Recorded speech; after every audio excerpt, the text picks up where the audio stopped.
بسم اللہ الرحمن الرحیم۔ حضور نبی کریم صلی اللہ علیہ وآلہ وسلم نے ارشاد فرمایا کہ اللہ تعالیٰ نے ایک ایسا فرشتہ پیدا کیا ہے جس کا ایک پر مشرق میں دوسرا پر مغرب میں ہے، سر عرش کے نیچے اور دانو پاؤں ساتویں زمین کے نیچے ہیں، اور اللہ تعالیٰ کی مخلوق کے برابر اس کے پر ہیں۔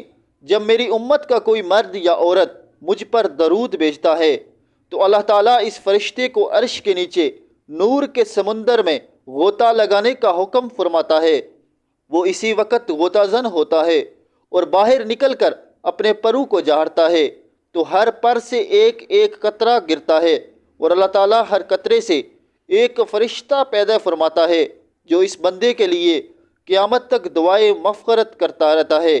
اللہ پاک ہم سب کو حضور نبی کریم صلی اللہ علیہ وآلہ وسلم پر درود پاک پڑھنے کی توفیق عطا فرمائے، آمین ثم آمین۔